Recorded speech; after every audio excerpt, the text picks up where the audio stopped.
thank you to the ICA.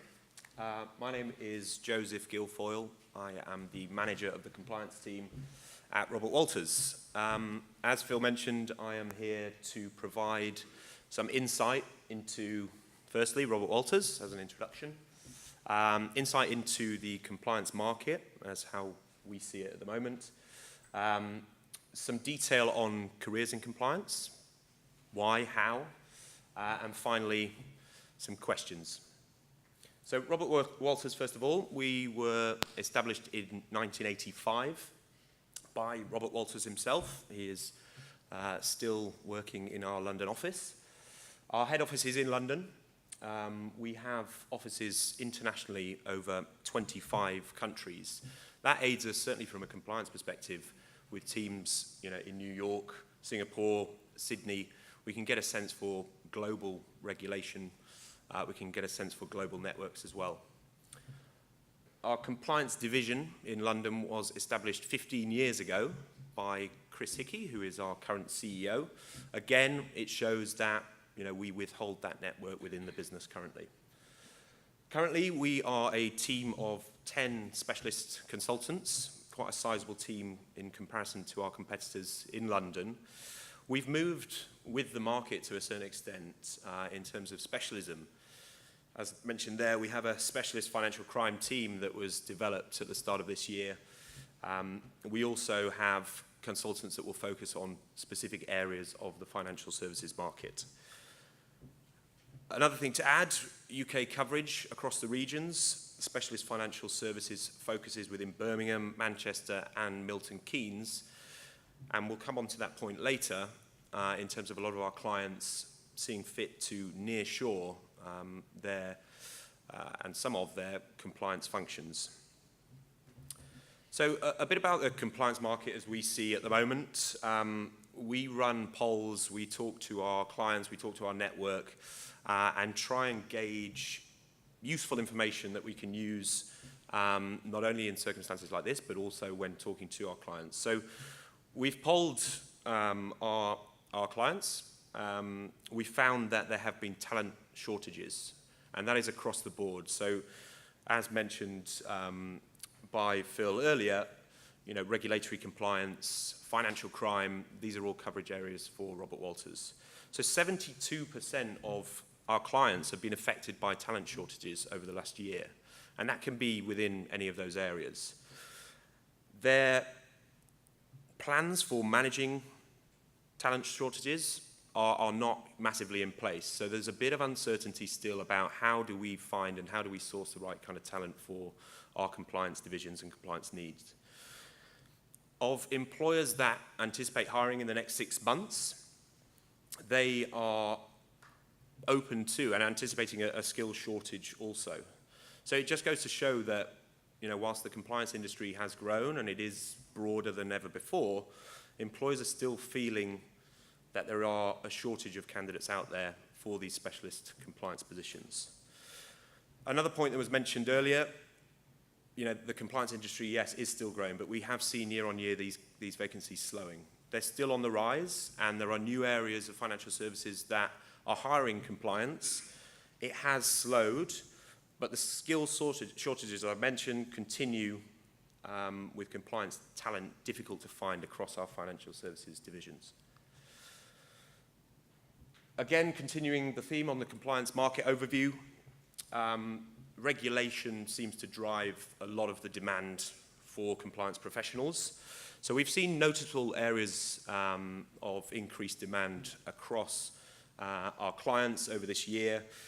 Compliance monitoring, governance, assurance, and controls testing has been a particular area for a second line of defense function to be in place to ensure that implemented controls are tested and their functionality is appropriate. Another particular area, regulatory advisory and policy development. I mentioned MiFID II there. Over the course of 2016, there have been regulatory deliverables that many of our clients have invested heavily in from a resource perspective. From a financial crime standpoint, and as mirrored by Phil's sentiments earlier, this area is becoming more specialized. We're seeing specific roles come up in sanctions policy, AML governance, and KYC advisory. These are more niche skill sets within each of these headings. For 2017, I think off the back of referendum decisions, market confidence, yes, there is a cautious approach to hiring. There is going to be a regulatory need, strategic regulatory-led hiring to continue. But a key message that we are getting from our clients is that it's still a challenging environment. As I mentioned earlier, I said I'd come on to the point about growth in the UK regions. Nearshore is a terminology that is used quite heavily to look at arguably lower cost locations for their financial services team. So we have seen a trend, growth in Birmingham, Manchester, Glasgow, Edinburgh. You know, Deutsche Bank have built up large teams in Birmingham. There's been movement from the likes of Barclays and RBS over the years to Glasgow and Edinburgh. So there is demand for compliance professionals on a regional basis as well. These are just summary points as mentioned. The market, whilst it has slowed, skill shortages remain across most areas, and hiring managers continue to be affected. What this means for individuals looking to get into compliance is that, you know, there is definite demand there. Hiring managers seem to be frustrated by a lack of talent. So again, using these surveys with our clients, we've seen that, you know, 64% feel that there is a talent and shortage from a technical perspective. And 32% feel an overall lack of quantity affects their ability to hire. So again, that is mirroring those sentiments about shortages. What we have seen, and as mentioned on the right-hand side, below, that clients are willing to look outside of the norm for these skill sets. I mentioned assurance and governance before. There are transferable skills in a lot of financial services that can then go into a compliance position. We mentioned a couple there. Audit. A lot of the assurance functions are picking up on auditors, maybe from different industries. Legal backgrounds have always been in demand for compliance professionals. Operations, again, and we'll come on to an example very soon in terms of a career path, a lot of transferable skills. We're now seeing as well demand for trading or sales backgrounds, individuals that understand from a regulatory compliance the behavioral traits of traders and can lend those skills to compliance functions. So a career in compliance, why? As mentioned through the stats previous, the increased profile of a compliance officer. It is so important, and more so important these days for financial services to comply with specific regulations, and this means that the profile of a compliance officer is far more increased. There's high-level stakeholder engagement, which means that, you know, a lot of the information and a lot of the activities of compliance team certainly go right up to you know, high-level management, even board level in some circumstances. Interesting, challenging roles with critical importance. So it is a changing regulatory landscape.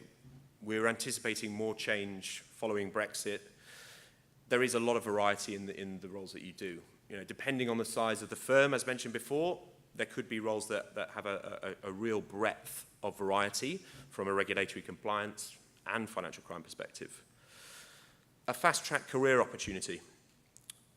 With growth and with demand for the compliance professional, it certainly means that there are really good career opportunities and fast development. You are exposed, you're on the front line. As mentioned, you know, it's an increased profile position so that your work is exposed and it is recognized within these organizations. And finally, attractive compensation benefits. That we have seen an increase. The stats that were shown at the start of this presentation from the ICA show an increase in basic salaries and an increase in recognition of importance, which then lends itself to variable or bonus, the component of the salaries. So a lot of questions I'm sure will come out of today in terms of how I sort of go on a path for a career in compliance. Compliance is an interesting area in that, unlike other professions, the entry into compliance is not clearly defined as a lawyer or a doctor would be. There are different graduate schemes and rotations that financial services organizations use. There's a lot of internal development for the compliance individual, as well as the ability to transfer from other industries with the aid of certain qualifications. Hiring managers know that it's difficult, it's a challenging area to recruit into, and therefore they're looking at transferable skills. They're looking at them favorably. They're saying, okay, how can we use these individuals within our compliance function? And obviously coming on to compliance-related qualifications, to show hiring managers, to show employers that there is a level of proactivity, to say compliance is an area that I want to develop in, can put you and differentiate yourself from other candidates. Higher profile, higher interest, more competition. There is more competition. At the points mentioned in the previous slide, more people are looking to get into compliance.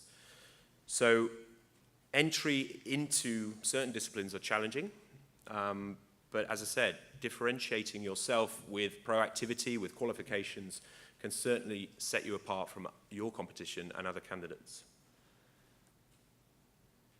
I just wanted to add as well a career case study. This is an example of an individual that Robert Walters has helped and gone into place. And I wanted to include this to show the transferable skills, but also the advanced certificate in AML. So this candidate graduated in 2007 in business management. Career path, paralegal. So we mentioned the legal background and transferable skills there. Operations, we also mentioned, and reconciliations. This candidate then moved into an onboarding and KYC position within operations again, undertook the advanced certificate in AML in 2013, and a year later was registered by Robert Walters, and then we went on to place within an AML advisory position, which was one of the in-demand areas for financial crime. And that was with a leading US investment bank. So I just wanted to finish with that and show that, as mentioned, and I answered questions beforehand as well, these opportunities to undertake these certifications and talk to the individuals here about their differences and their specialisms can certainly put you on the right path to achieving your career in compliance.